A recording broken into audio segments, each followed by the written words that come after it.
When you think back to those years, if you can remember those years, what do you think of? I think it was the best job I ever had, the happiest time of my life in a lot of ways. It was to be living in Chicago and be paid to improvise on a nightly basis and be a part of that institution was a great joy. It's like as someone who's watched a lot of it but doesn't have that gene. I think you do, Brian. No, I insist, there's a derivative comedy gene where you can make fun of an existing thing. Mm-hmm. But I watch, like my offspring, someone yells one word and she does a musical. And the piano player falls in behind her when they get the song. She can't do that, and it makes me flop sweat. The musical improv makes me flop sweat too, but you know what I did to get around it? I married the piano player. True, and I wasn't gonna, but it's a high wire act. It really is. It really to be improvising in front of a paid audience is you learn to be fearless, and you learn how to fail because you mostly fail. You mostly flop. You're gonna improvise 1,000 scenes while you're there, and you're going to remember those 5 times it went really well. And so you learn to not be afraid to fail, and you also learn to support other actors on stage. I think that's why so many great character actors have come from Second City, because you can put Second City people in a scene and they'll make the other people look good, as opposed to trying to show off themselves. Now that's a huge thing. I have also learned in listening to her that there are hard and fast sets of rules that kind of govern improv. Yes. And name a couple of them. The rules of improvisation, there are many. The first rule generally is to agree, to say yes and. If you and I are improvising and you say, I have a gun, I would be bad for me to say, that's not a gun, that's a banana. Right. Because while that might get a laugh, probably not a good laugh in the moment, then our scene is falling apart. So you agree with whatever someone else has established. If I come in and say, honey, where are the kids? Then we're married.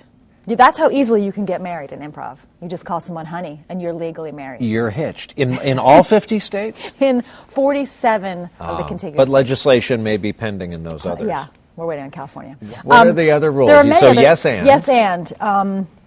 So agree, make statements. So rather coming into a scene with you and saying, what are we doing? I'm not helping you or anybody. If I come in and say, we got to make these pizzas, like your famous recurring character on 30 Rock, or some such thing, then I'm helping. I'm making a statement. If I come in and say, Mr. President, the red phone is ringing, as opposed to, who are you? If what I make about, a statement, what are you doing in the dark? What if you ask a question, does that hurt the effort? Yeah, I mean, there are ways around it. Like, once you learn how to improvise, it could be like, I could come in and say, Mr. President, where are your pants? So I'm still asking a question, but I've given you a little information. But the main thing is to be adding information. Don't I conduct an interview well by interrupting the answer of our guest? Oh, this is another rule, give and take. Give and take. Explain. Which is one thing that people really learn in the beginning is even when you're talking, be listening, and if someone else starts to talk, stop talking. It's a wonderful, wonderful skill to hone. Give and take. So if you're with a Second City person, your contention is they will usually make you look better, and there are also, corollarily, many ways to be selfish, get a quick strike laugh, and yet you've killed the team effort. Exactly. The Second City player will get in there and do the things that will make the team look better.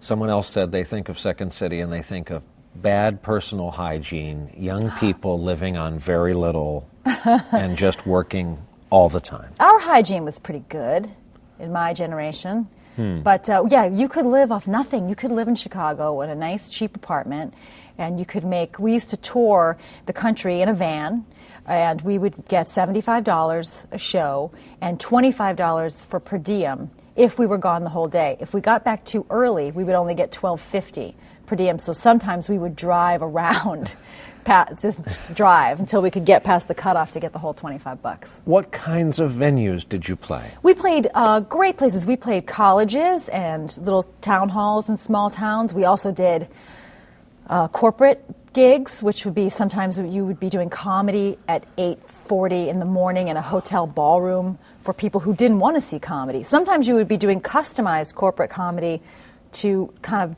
try to jokingly explain to people that they weren't getting dental care anymore, that kind of stuff. But one of the craziest ones I remember was we did a show in a little town theater in Waco, Texas, in the late '90s, and that was I remember people came up to us afterwards and were like, "We're so grateful that you didn't make any Branch Davidian jokes." It was like bringing some comedy to places that needed a little levity. When you got to SNL, could there have been any better training than Second City? And did you end up using all of it, or was pre-written sketch comedy a bad use of your training? It was a great training. To work at the Second City is a great training for SNL because so much of what you're taught there is to respond to what's happening in the world, to try to find comedy from reading the newspaper or from observing real human behavior. So in a place where and also you are forced to come up with new stuff every night. So at SNL, where you have to try to come up with new stuff every week, it's a very good training ground. And because you improvise at Second City and then you learn to re-improvise and shape things, it does kind of help you learn to write, even though it keeps you from just trying to sit alone in a room and write. And mostly you get in a room with everybody at SNL and joke around until it becomes something. What were some of the names in your kind of graduating class in Chicago? I was at Second City with Rachel Dratch, wow, and Horatio Sands, and Scott Adsit, who's on 30 Rock now, Jack McBrayer, who's on 30 Rock, Jenna Jolovitz, who's a comedy writer in Los Angeles. Jack McBrayer is troubling enough. Jack McBrayer is... He's had a bunch of personal problems. He causes a lot of personal problems. He sends me emails that I can't repeat, and I'm not... proud of them.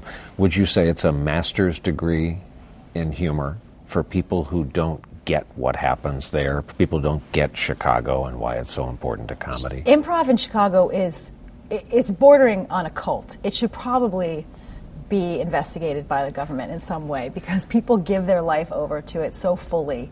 When we were there, you would have a day job, but then all you were wanting to do was to improvise or go watch improv or go pick up a free workshop. You become a junkie about wanting to see it and wanting to get on stage and wanting to do it more. And why is that? How did that develop? I mean, it's only known in the comedy world that Chicago is like this mecca for it. Chicago is the mecca, although it's certainly spread a lot since I lived in Chicago because of groups like the Upright Citizens Brigade, who are now in New York and Los Angeles, and it's also always been in Toronto. The Second City's been in Toronto.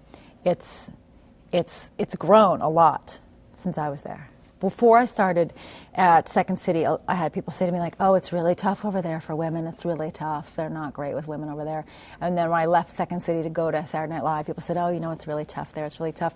But I think I've had nothing but great experiences. I think I was part of a generation that's ending now. The women are not only not apologizing for being there, they're dominating.